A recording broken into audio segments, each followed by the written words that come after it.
Hi, I'm going to talk about nano design challenges and how they can be used in design education as a reflective and teaching tool.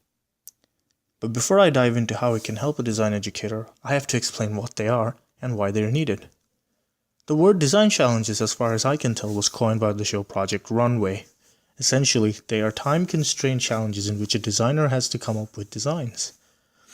Design challenges are both used in an educational setting and even in the job setting. In the industry, they are typically used during the job interview process, and applicants have to tackle a design problem in a set amount of time. Through this, the employees can gauge the applicant's design process. In an educational setting, they are primarily used in a studio-based learning tool. Essentially, they manifest themselves as design projects.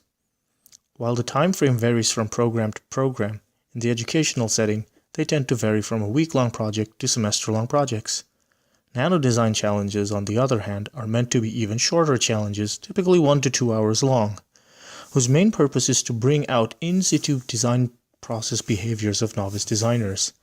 Based on the observations, the instructor can then recommend alternate processes and challenge the student's behaviors and perceptions. Essentially, they can be used to expand one's consciousness, which is what Elliot Eisner, M.K. Smith, and various other design educators say. To give you an analogy, let's talk about swimming. While you could probably learn how to swim on your own, if you wanted to be competitive, at some point you'd have to get a coach. The coach typically watches every single movement and recommends exercise and other techniques. But in design, this typically does not happen. The instructor typically gives a challenge and then offers critique right at the end. So the critique students receive primarily end up being product-based. The problem here is that a student can easily get lost and focus on the wrong things. So the point of a nano design challenge is for an instructor to see the in-situ work of students and offer process critique, much like a coach would. To better explain why nano design challenges matter, let me talk about my literature review and my primary research. Through my literature review, I was able to discover the pedagogical goals and how the design community tries to teach them, and how they get novice designers turned slowly into expert designers. This does include figuring out what makes an expert designer in the first place.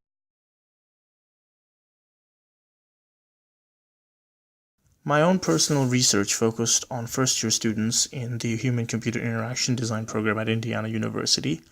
I wanted to see what they were learning through the program, so I studied their behaviors of the students, and I also studied their behavior particularly while they were doing nano design challenges. I wanted to figure out what students were taking away from such short challenges.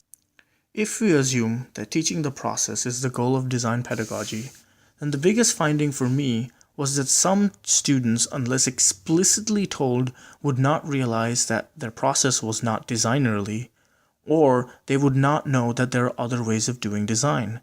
The point being, at some level, the students were not at all aware that there was such a thing as a designerly process. And this is really where nano design challenges come in. By creating heavily constrained challenges in between the bigger challenge, an instructor can bring to the student's attention a sharp contrast between what they were going to do and what the instructor wants them to do, thus starting them on a reflective journey. I want to make a quick disclaimer. Nano design challenges do not help make better designs. They simply make students more conscious regarding their process. For more information, please read my paper which covers all the details. My name is Roy, and this has been an elevator pitch on nano design challenges and their use as an educational tool.